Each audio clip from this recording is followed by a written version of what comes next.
everyone, welcome back to my channel. दिनैहाय जोंहा अन्थाइ बाजाबजों आलुजों जानो नागिरदों। बेनिखायनो जों फोथाराव थांनो नागिरदों अन्थाइ बाजाब लायनो। अन्थाइ बाजाब माने बोरमादारि। सोरबा सोरबा मिथियाना। अबे मानसियालाय?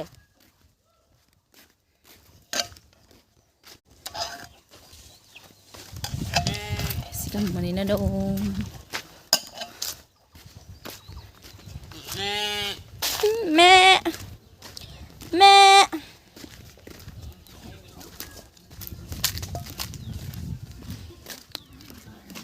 रानस्राव बोथोर फागुन मा खालामफैदो माथो नुवा न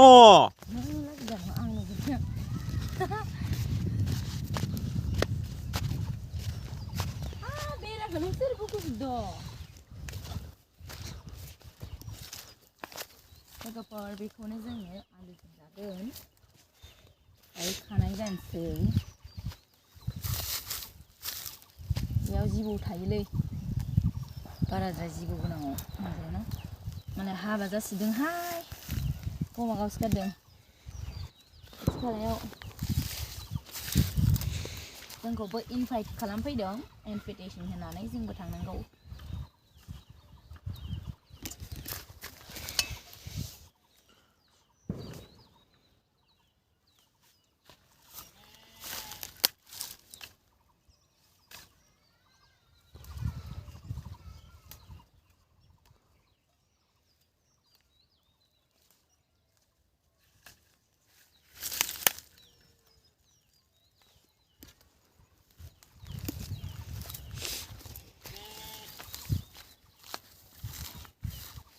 बेसे बुरजा खागोन बाङायल'खा बारा खाना बाङायल'खा माने बारा इसेल' मोजां मोजां खिलिदोंना खुसिया लाबोनानै जाफैनांगोन बेखौ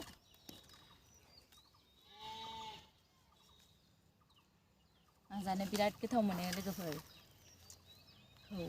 बेखायनो जोंहा थाब थाब जायो आरो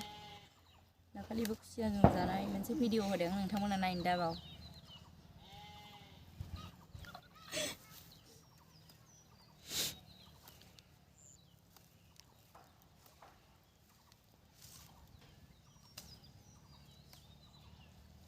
यहाँ पे एक बड़ा सा सांप है जो हमें दिखाई नहीं देता वो यहाँ पे ही रहता है कभी कभी शिकार करते रहते हैं वो जाबाय थ' मैंने नहीं दिखाई देता कहाँ रहता है यहाँ पे ही ini bisa मोजांथार इयो कहाँ मा खालामजोबबाय बिजौआ यहाँ पे ही रहता है यहाँ पे जो है सब रहता है ना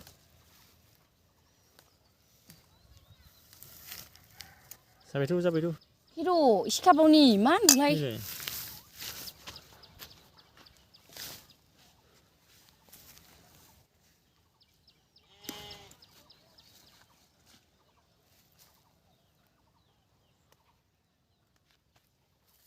बिलाइफोरखौ देखां ओइ फान्थाव माखायो मा थायना दं सनसना गावसासो बिलाइ नै जा सासे फैदों मैगं खाग्रा इबो फैदों मैगं खानो मैगं फैनोला खाना फैदों इबो बोथोरा बिराद गरम बेखायनो मानसिफोरा बोरैबा जेंगाव जाजोबदों खैजा इसा मैगं दं नै बिलाइफोरा बिराद थायनानै दं बिलाइ माखानि मोनफ्रुजोबना दं जाया आब' बिलाइखौ मानो लाङाखै इनि मोननानै माबा सेवला जोब्बायसो हा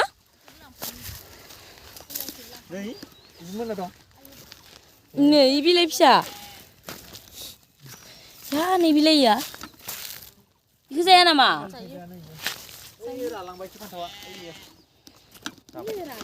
नै फान्थाव माखा फान्थाव माखा बिराद थायदों लोगोफोर बाट जाग्रा गैया जाग्रा गैयिनि थाखायनो जानाय जाया होनलाय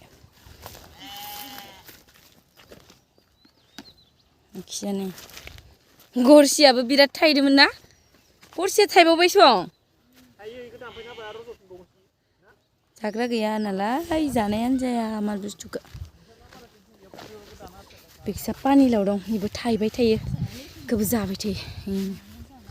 आलु बुट फोरानना दोनो बाय बाय है जाया आं बिलाइ फिसाखौ थाइनै हरलै बिलाइ गेदेराव लगायना जागोन आंहा बाथोन बानायनानै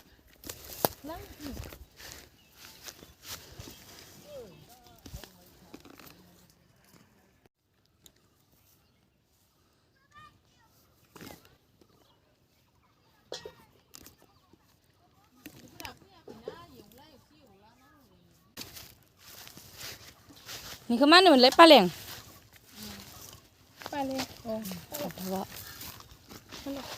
फान्थावा बिफाङाव बोरायजोब्बाय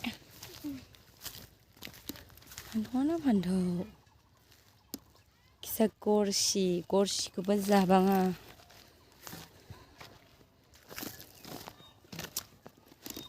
बिलाइ फिसायो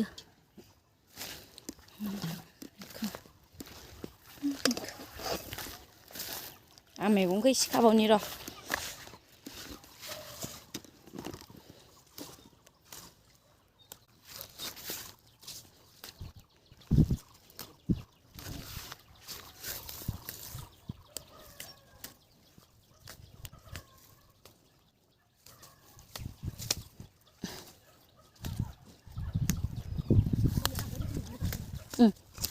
जालाखिनि माबायदिबा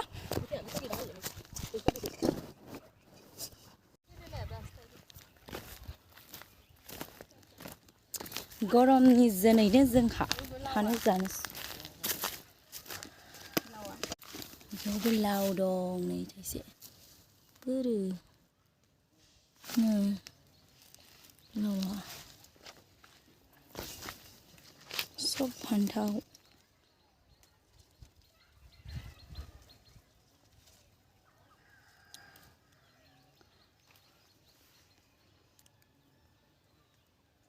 दैबाना नुसिगोन इखिजा एबार दैज्लाङाव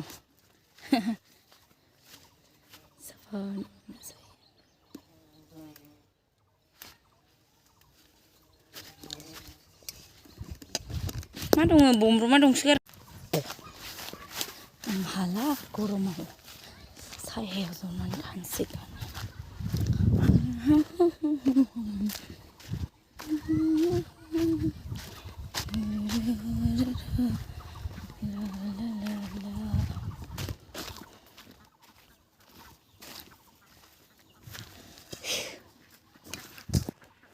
बेयाव दसे जिरायबाय मेंनाय मोनबाय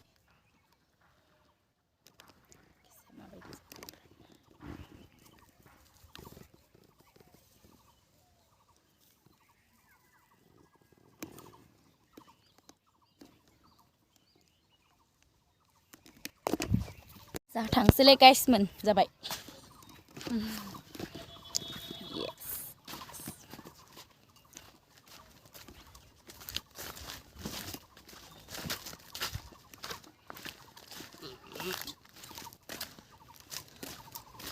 बोरमाया मासे मानसि गोमोन मानसि नुबानो गाबबाय थायो बै जोंनि बायदियासो मोजांलै गोसोमा मा बोरमा होनो इदिखौ लकेल देसि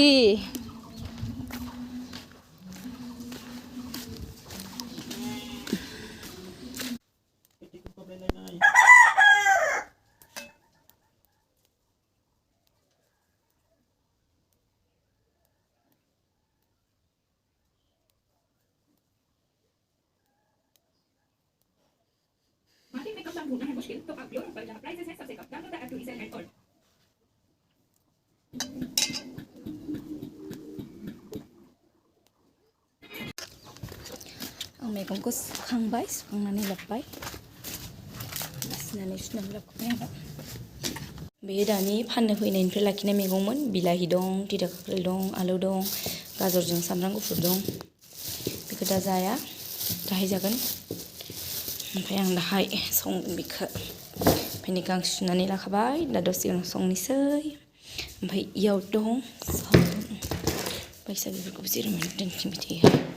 लोगोफोर दिनैनि भिडिअ बेखिनियानोसै नोंथांमोना भिडिअखौ मोजां मोनदोंब्ला लाइक खालामना होब्लानो जाबाय लोगोसे इउटुबाव नायदोंबा चेनेलखौ साबस्क्राइब खालामना होब्लानो जाबाय आरो गोजोन्थों बाय बाय